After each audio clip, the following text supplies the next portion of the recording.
Radhe Radhe everyone, welcome on my channel crucial chemistry. तो organic spectroscopy में NMR चल रहा है, उसका हमने पहला वीडियो देख लिया था और समझ लिया था कि किस तरीके से मतलब प्रोटॉन का जो न्यूक्लियस है वो डीजनरेट होता है कि नहीं।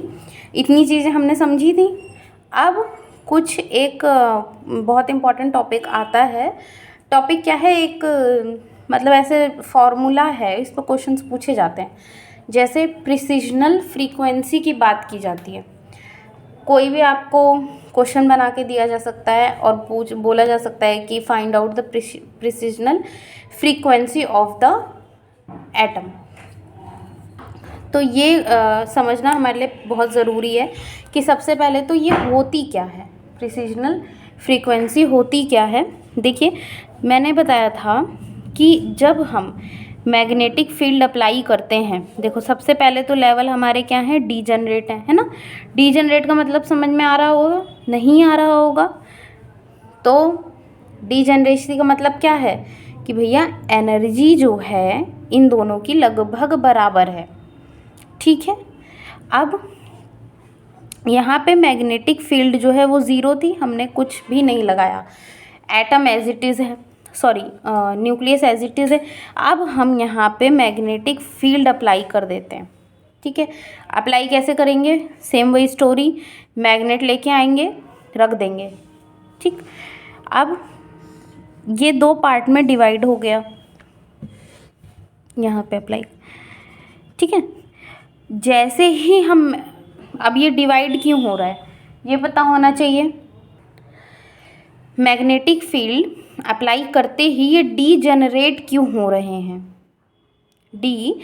देखो ये जो लेवल होते हैं ये होते हैं जनरेट लेवल, और ये होते हैं डीजनरेट लेवल। हम लोग जब वो पढ़ेंगे ना इनऑर्गेनिक में, कोऑर्डिनेशन, उसमें ये बहुत पढ़ेंगे। तो अभी ये समझिए कि ये जो डीजनरेट हो रहे हैं लेवल, मतलब एनर्जी में सेपरेट हो जा रहे हैं, ये हो क्यों रहे हैं? क्योंकि जिसका, देखो ये +1/2 शो कर रहा है, ये -1/2 शो कर रहा है। जैसे ही इसे पहली वाली वीडियो देखिएगा, जैसे ही हम मैग्नेट को लेके आते हैं, न्यूक्लियस का नॉर्थ और नॉर्थ क्या करेगा? रिपल्शन। न्यूक्लियस का साउथ और ये मैग्नेट का नॉर्थ कॉज करेगा अट्रैक्शन। अट्रैक्शन होगा +½ होगा कि नहीं? अगर याद ना हो तो पहले आप वीडियो देखिए। अट्रैक्शन जब होगा तो +½ और जब रिपल्शन होगा -½ +1/2 में न्यूक्लियस कैसे एंटी क्लॉकवाइज रोटेट करेगा और -1/2 में न्यूक्लियस क्लॉकवाइज रोटेट करेगा। इतना समझ में आया था ना। अब मैं बता रही थी प्रिसिजनल फ्रीक्वेंसी। तो हमें इतना तो पता है कि न्यूक्लियस जो है आपका, ये न्यूक्लियस जो है वो रोटेट करता है, लेकिन ये रोटेशन कितने टाइप की होती है तो आप लिखिएगा। प्रिसिजनल फ्रीक्वेंसी भी मैं बता रही हूँ क्या होती है। देखिए रोटेशन जो होती है इसकी, nucleus shows 2 types of rotation. लिख लो, nucleus shows 2 types of rotation लिखो पूरा।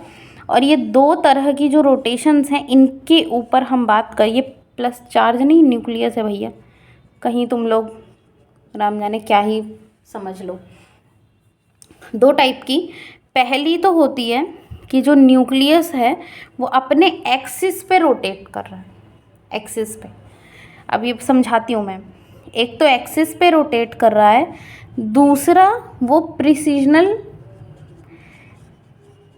स्पेलिंग ठीक से लिख देती हूँ, थोड़ा सा बड़ा वर्ड है, प्रिसिजनल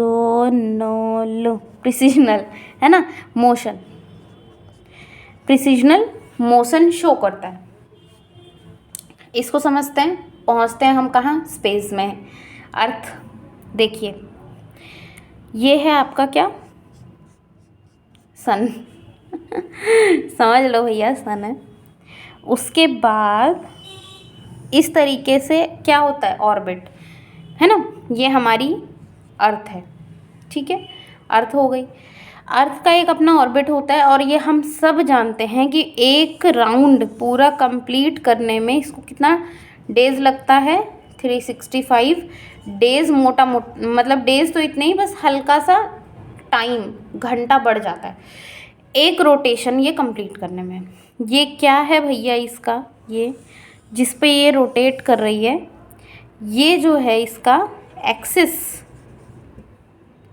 इसका क्या है, अर्थ का एक्सिस है, ठीक है, एक्सिस। दूसरा, एक तो अर्थ अपने एक्सिस पे रोटेट कर रही है, एक्सिस समझ रहे हो ना क्या है, यही बेटा इसका एक्सिस है कि ये इस लाइन के ऊपर रोटेट करती है। दूसरी मैं मिटा दूँ,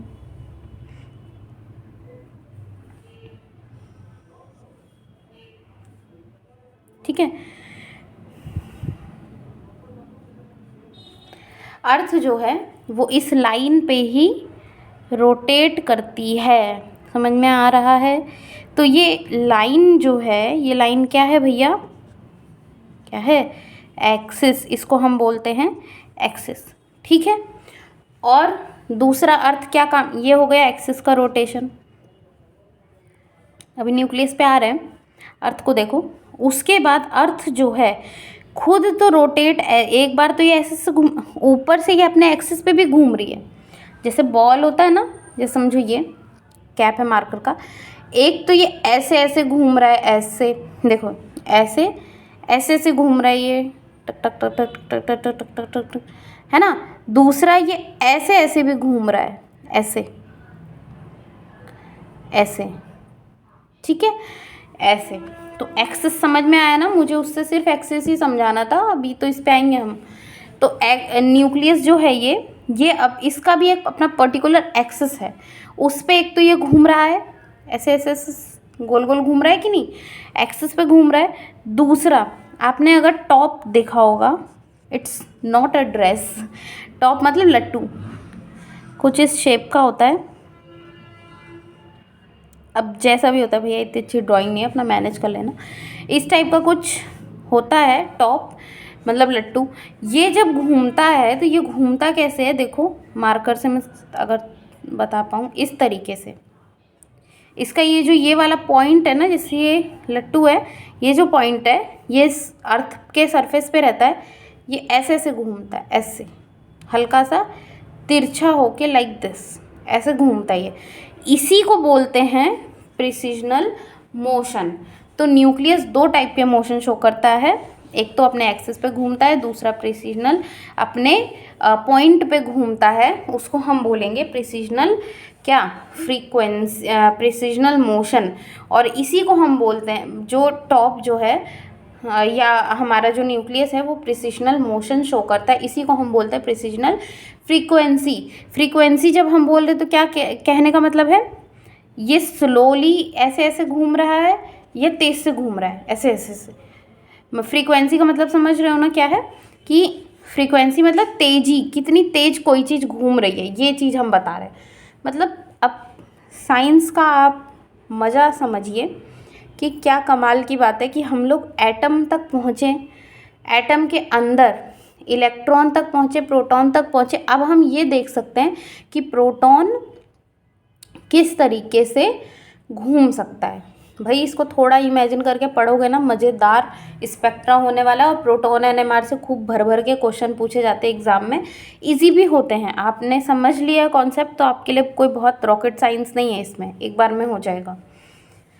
चलिए अब प्रिसिजनल फ्रीक्वेंसी की बात कर लेते हैं।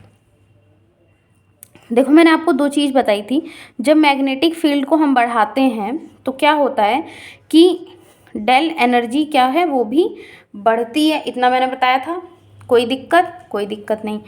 और जैसे ही हम लोग मैग्नेटिक फील्ड को बढ़ाते हैं तो एक काम और ये होता है कि प्रिसिजनल मोशन बोलो, पीएम प्रधानमंत्री नहीं भैया, प्रिसिजनल मोशन बोलो या प्रिसिजनल फ्रीक्वेंसी, कुछ भी बोलो, ये भी इंक्रीज़ ही करती है ना। जैसे जैसे एनर्जी मिलेगी न्यूक्लियस ऐसे ऐसे ऐसे घूमना शो करेगा। देखो अगर नहीं समझ में आ रहा मार्कर से यूट्यूब पे वीडियो डालना, लट्टू कैसे घूमता है, या हाउ टू, या लिखना रोटेशन ऑफ टॉप, ठीक है। ये अपने आप वो दिखाएगा वीडियो, उसको स्लो मोशन वाली वीडियोस देखना, या रील वील होगी कुछ भी स्लो मोशन वाला देखना, तो तुम समझोगे कि ये इस तरीके से घूमता है। बहुत सारे बच्चे समझ भी गए होंगे, बट ऐसे ऐसे घूमता है ऐसे। अगर इससे दिमाग लगा सकते हो तो लगा लो, वरना यूट्यूब तो जिंदाबाद है कि नहीं। चलो हाँ, तो मेरा बेसिकली मतलब ये था। अब इसका एक फॉर्मूला जो है, बहुत इम्पॉर्टेंट फार्मूला है, वो सबको पता होना चाहिए। प्रिसिजनल फ्रीक्वेंसी को हम लोग इसको पी लिखते हैं, पी प्रिसिजनल फ्रीक्वेंसी। इसका फॉर्मूला है, एग्ज़ाम में पूछता है बहुत बढ़िया तरीके से।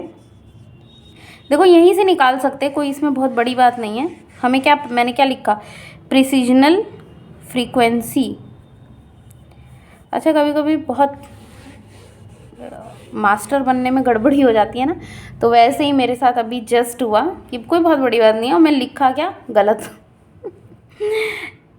चलो, ये है प्रिसिजनल फ्रीक्वेंसी, और ये डायरेक्टली प्रोपोर्शनल होती है मैग्नेटिक फील्ड के भाई। तो प्रिसिजनल फ्रीक्वेंसी, जैसे ही हम डायरेक्टली प्रोपोर्शनल का साइन हटाएंगे, कोई ना कोई हमें क्या ऐड करना पड़ जाएगा इसमें,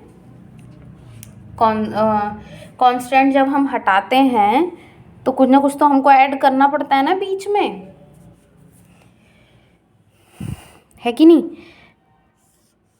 प्रोपोर्शनैलिटी साइन जब हटाया जाता है तो यहाँ पे एक कांस्टेंट ऐड किया जाता है, और यही जो कांस्टेंट है इसको हम बोलते हैं, स्पेलिंग में लिख दे रही हूँ अलग अलग करके, गायरोमैग्नेटिक। यही समस्या है, जगह नहीं मिलती है लिखने की। गायरोमैग्नेटिक क्या है ये, रेशियो। गायरोमैग्नेटिक रेशियो निकालने के लिए एग्जाम में पूछा जाता है, इम्पॉर्टेंट फॉर्मूला है ये, ठीक है ना। तो और हाँ, एक चीज़ और आप जान लीजिए, gyromagnetic ratio is different for different nucleus, मतलब अलग अलग न्यूक्लियस के लिए ये अलग अलग होता है। हम प्रोटॉन की बात कर रहे हैं तो इसका भी लिख लो, उसके बाद हम कार्बन पढ़ेंगे उसका भी यहीं लिख लो, दोनों बहुत डिफरेंस नहीं होता। 42.57 ये होता है, और ये 10.705 होता है। यूनिट क्या है इसकी, मेगाहर्ट्ज़ पर टेस्ला, मेगाहर्ट्ज़ पर टेस्ला, ठीक है। ये मेगाहर्ट्ज़ पर टेस्ला कहाँ से आ रही है, देखो भैया, प्रिसिजनल फ्रीक्वेंसी का फॉर्मूला मैंने बताया, ये बताया, यहाँ पे बताते हैं।